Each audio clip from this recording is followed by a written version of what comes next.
Good morning, students. As in our last class, we have read about a few paragraphs of your part 3 of the chapter Fair Play, right? We have read up till paragraph number 13. In the last paragraph, we have read that समझू साहू जो था उसे ये chance मिला सरपंच के नाम चुनने का, तो उसने फटाफट जुम्मन शेख का नाम चुन लिया। समझिए, जुम्मन शेख का नाम चुनने का मतलब ये है कि जुम्मन अलगू का दुश्मन है। अब अलगू के लिए अगर फैसला सुनाया जाएगा तो पूरी प्रोबेबिलिटी या पूरी संभावना है कि जुम्मन अलगू के अगेंस्ट में बोलेगा। ये जो मौका था वो साहू को मिला और साहू ने जुम्मन को चुना। अब हम आगे बढ़ते हैं। The moment Jumman became head punch, he realized his responsibility as judge and the dignity of his office. Could he, seated in that high place, have his revenge now? He thought and thought. No, he must not allow his personal feelings to come in the way of speaking the truth and doing justice. जैसे ही जुम्मन सरपंच की seat पर बैठता है, उसने महसूस किया कि जिम्मेदारी उसकी बढ़ गई है। एक जज के रूप में उसकी जिम्मेदारी बढ़ गई है और ऑफिस की डिग्निटी है, मतलब उसके पद की जो गरिमा है उसको बनाए रखने के लिए जिम्मेदारी उसकी बढ़ गई है। उसने सोचा कि इतने हाई प्लेस पर बैठ करके इतनी ऊंचा पद प्राप्त करने के बावजूद मैं बदला कैसे ले सकता हूँ। मैं अपने निजी फायदे नुकसान के लिए सच का साथ कैसे न दूं, न्याय का साथ कैसे न दूं। Both Algu and Sahu stated their cases. They were cross-examined and the case was considered deeply. Then Jumman stood up and announced, it is our opinion that Shahu should pay Algu the price of the bullock. When Sahu bought the bullock, it suffered from no disability or disease. The death of the bullock was unfortunate. But Algu cannot be blamed for it. Algu could not contain his feelings. He stood up and said loudly over and over again, "Victory to the Panchayat, this is justice. God lives in the voice of the punch." तो students, आगे एक अच्छा ही घटना ये घटी कि अलगू चौधरी ने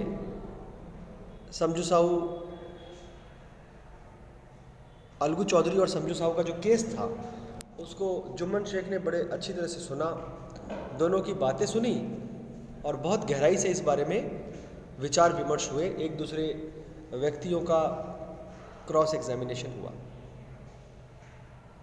जुम्मन ने अंततः बताया कि हमारे ओपिनियन में साहू को अलगू चौधरी से लिया हुआ जो बैल था उसका पूरा पैसा देना होगा। कारण ये था कि जब समझू साहू ने अलगू चौधरी से बैल लिया था तब उस वक्त साहू कोई भी प्रकार की बीमारी, मतलब जो बैल था वो किसी प्रकार की बीमारी से ग्रसित नहीं था। हाँ, 1 महीने के पहले मान लो लगभग 24-25 दिन में अगर उस बैल की मौत हो गई थी तो उसमें हम अलगू को दोष नहीं दे सकते। क्यों नहीं दे सकते? क्योंकि अलगू चौधरी ने जब समझू साहू को बैल बेचा था उस वक्त वो सही सलामत था, इसलिए हम उसे दोष नहीं दे सकते। ये नहीं कह सकते कि अलगू चौधरी ने गलत बैल या बीमार बैल या धोखे से किसी गलत बैल को उसने सही बता करके बेच लिया था, ये हम बोल नहीं सकते क्योंकि उस वक्त तो बैल सही सलामत था।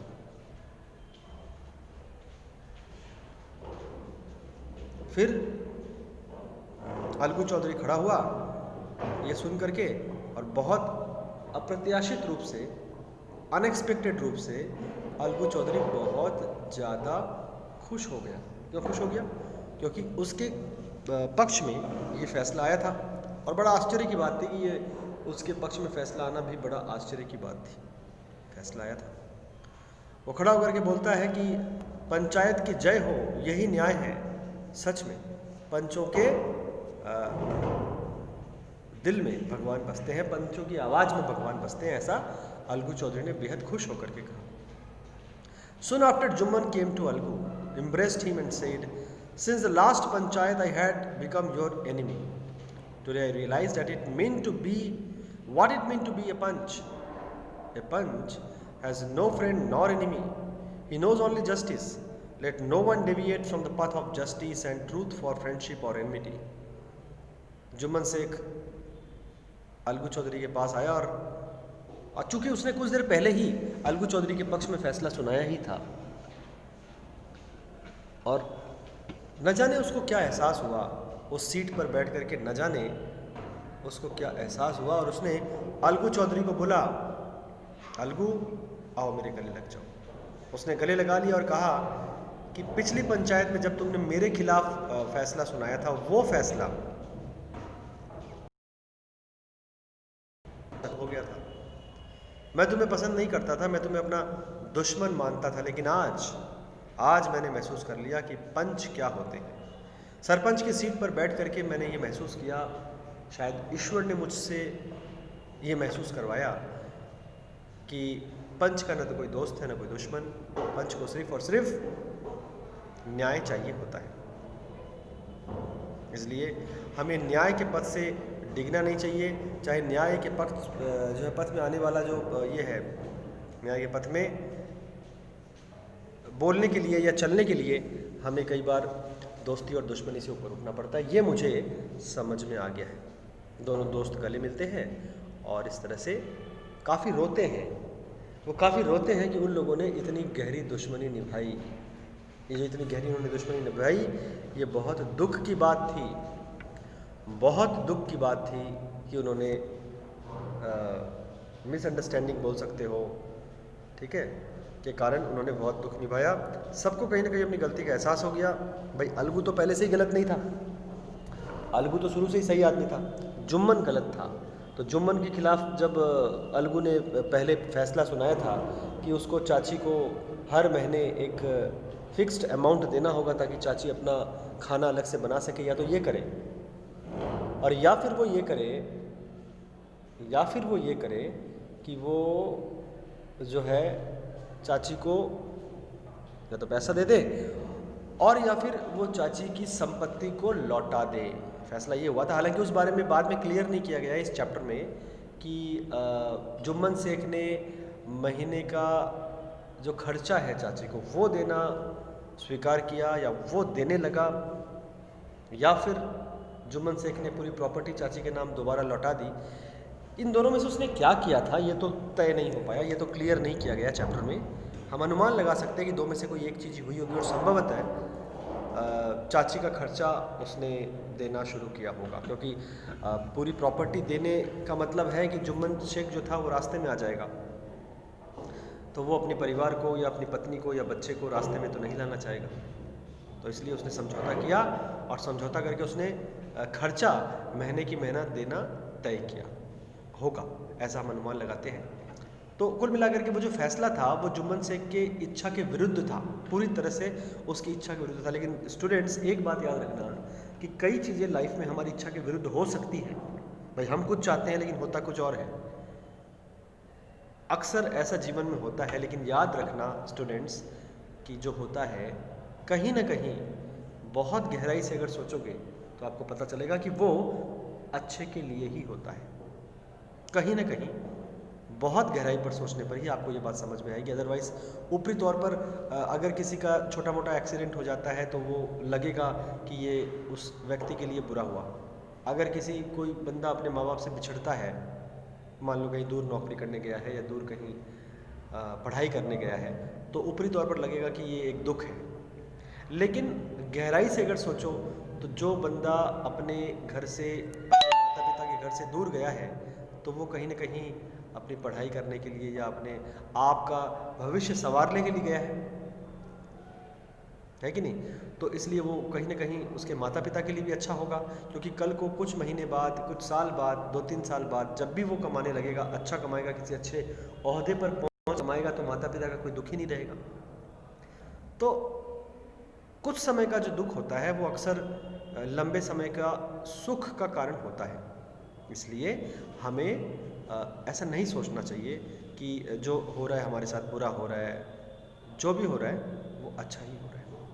ठीक है, तो अलगू ने इस तरह से अपने दोस्त को गले लगाया, भले ही। अच्छा, इस बारे में अगर हम थोड़ा सा बात करें कि जो जुम्मन शेख के लिए जो फैसला दिया गया था अलगू चौधरी के द्वारा कि तुम अपनी चाची को महीने के महीने जो है अमाउंट दोगे, ये बोला गया था। तो ये जो बात बोली गई थी, तो इसमें गलत तो कुछ भी नहीं था भाई, गलती तो जुम्मन शेख की थी। हालांकि जुम्मन शेख अपनी गलती समझ नहीं पा रहा था, जुम्मन शेख अपनी पत्नी का साथ दे रहा था। जुम्मन शेख अपनी पत्नी का ही साथ दे रहा था, ये जानते हुए भी कि उसकी पत्नी गलत है और उस बूढ़ी औरत के अगेंस्ट में वो जा रहा था। समझ रहे हो मेरी बात?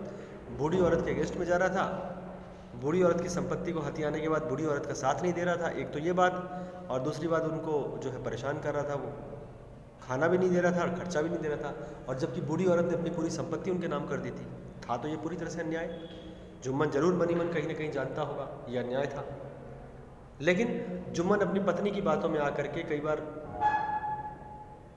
होता है ऐसा कि व्यक्ति अपनी पत्नी की बातों में आकर के गलत कर लेता है, होता है कभी कभी ऐसा। लेकिन व्यक्ति की ये जिम्मेदारी होती है कि व्यक्ति अपनी पत्नी को बढ़िया से समझाए। अगर भाई पत्नी की गलती हो सकती है तो पत्नी को बढ़िया से समझाए, प्यार से समझाए, बहुत गहराई से समझाए, बहुत अपनेपन से समझाए, और ज़रूरत पड़े तो कभी कभी थोड़ी सी जो है कठोरता से भी समझाए कि अगर वो गलत रास्ते पे चल रही है और पति को समझ में आ रहा है बढ़िया से कि पत्नी गलत है, तो साथ नहीं देना चाहिए, पत्नी का साथ नहीं देना चाहिए, क्योंकि गलत तो गलत होता है। अगर आपने गलत का साथ दे दिया तो आप सही कैसे हो सकते हो? इसलिए आपको गलत का साथ नहीं देना है। और जिस बंदे में थोड़ी सी भी समझ होगी, मैं कहता हूँ कि अगर 100 में से 1 पैसे भी समझ होगी उसकी, किसी कोई औरत अगर गलत कर रही है और उसका पति उसको समझा रहा है, और उस औरत में 1 पैसे भी अगर बुद्धि होगी, समझ होगी, इंसानियत होगी, तो वो पति के द्वारा समझाई गई बात को समझेगी। एक दिन में नहीं समझेगी, कुछ दिन बाद समझेगी, कुछ दिनों बाद समझेगी। और इस बीच में पति पत्नी के बीच छोटी मोटी नोकझोंक भी हो सकती है, लेकिन सच का साथ ही देना चाहिए स्टूडेंट्स। और फिर भी अगर पत्नी नहीं समझती है, हर तरह से समझाने के बाद भी, हर तरह से समझाने के बाद या कठोरता दिखाने के बाद भी नहीं समझती है, तो फिर मेरा तो यही मानना है कि उस पत्नी के साथ नहीं रहना चाहिए। क्योंकि जो पत्नी अपने पति को ही नहीं समझ सकती, वो पत्नी कैसी? जुम्मन शेख को उस वक्त अपनी पत्नी को बढ़िया से समझाना चाहिए था, बहुत अच्छी तरह से उसको प्यार से, थोड़ी कठोरता से समझाना चाहिए था, अपने निजी स्तर पर समझाना चाहिए था। लेकिन जुम्मन शेख ने खुद का फ़ायदा देखा और सोचा कि ये बूढ़ी औरत हमारा क्या बिगाड़ लेगी। उसने उनके अगेंस्ट में जाकर के पत्नी का साथ दे दिया। हालांकि वो दोनों पति पत्नी गलत थे, भाई एक को तो सही होना पड़ेगा ना, दोनों ही गलत होंगे तब तो हो गया। तो उसके खिलाफ जो फैसला आया था, जुम्मन शेख भले ही दुश्मनी निभा रहा हो इन कई महीनों से अलगू चौधरी के साथ, क्योंकि अलगू चौधरी ने उसके खिलाफ फैसला दिया था, लेकिन जुम्मन शेख का जो ये बात था या सोच थी कि मेरे खिलाफ फैसला दिया है मेरे दोस्त ने, तो वो दोस्ती नहीं रही, ये बिल्कुल भी गलत था, बिल्कुल गलत था। और जुम्मन शेख को ऐसा नहीं करना चाहिए था, जुम्मन शेख की गलती थी। और इसी कारण जुम्मन शेख की गलती होने के कारण शायद कुछ महीनों बाद ही सही, साल भर बाद ही सही, जुम्मन शेख को भी ईश्वर ने किसी न किसी तरीके से एहसास दिलाया कि जुम्मन शेख तुम उस वक्त गलत थे, थोड़ा सा साहस करते, थोड़ा सा समझदारी से काम लेते, थोड़ी सी बुद्धि से काम लेते और अपनी पत्नी को खुद ही अपने स्तर पर समझा करके सही राह पर लाते। तुमने ऐसा कुछ नहीं किया, ये तुम्हारी गलती थी। Algu embraced his friend and wept, and his tears washed away all the dirt and misunderstanding between them. Algu और जुम्मन दोनों मिलकर के एक दूसरे को बहुत देर तक रोए, और इस प्रकार से वो जो कड़वाहट थी उनके मन में, जो एक प्रकार का दुख था उनके मन में वो दूर हो गया। ठीक है,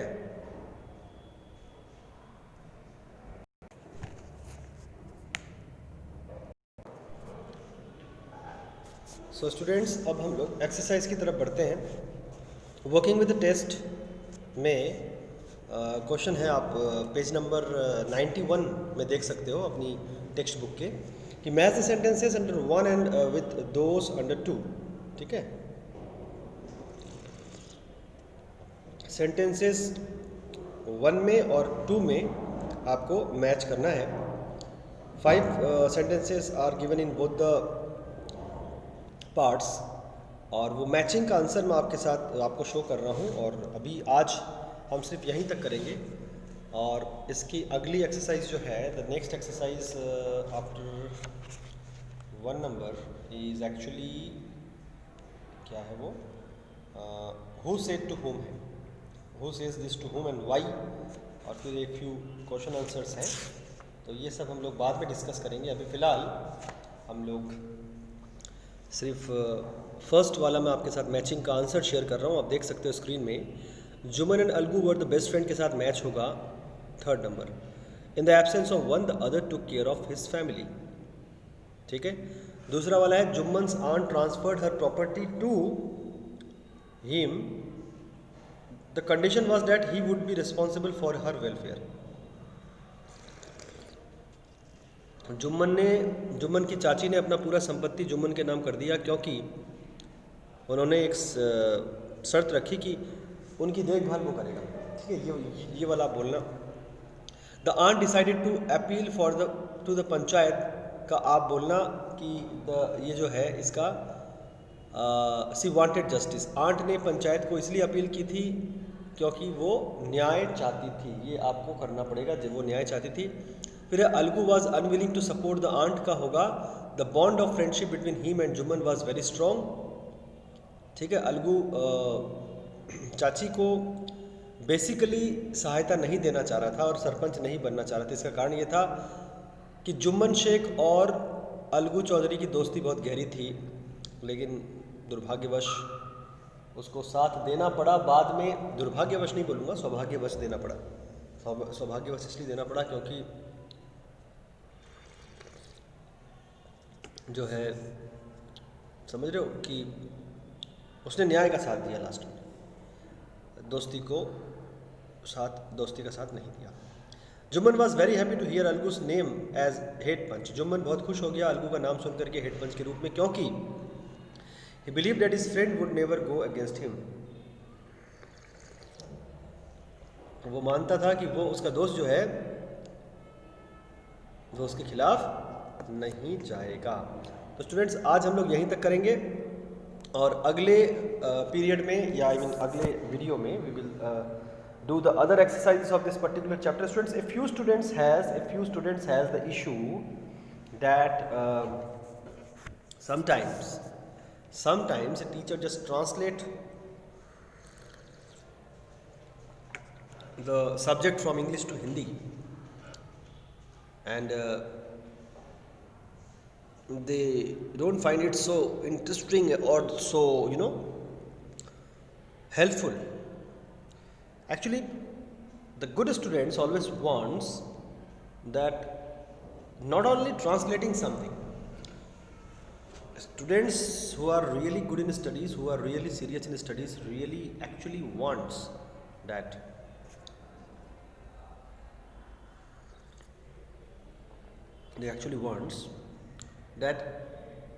more than the mere translation, a teacher should give the inputs of his real knowledge in a variety through a variety of fields. अलग अलग प्रकार के फील्ड्स में टीचर का जो वास्ट नॉलेज है, उस नॉलेज को टीचर बच्चों के साथ शेयर करें। सिर्फ कहानियों को अब से मुझे ही मान लो, मैं अगर सिर्फ मियर ट्रांसलेशन करूँगा इंग्लिश टू हिंदी, तो that is also a part of teaching, but that is not actually teaching. So it will be always my concern that I will not merely translate something. I will always try my level best to give you some extra knowledge, more deeper knowledge, something which you are looking for if you are really good in studies or if you are really serious in studies. So this will be my always concern, that your video watching will not be a mere time pass. It will be a enriching experience. Okay, thank you very much. आज के लिए इतना ही. We will discuss the latter parts and the other chapters in our next video. Stay at home, stay safe.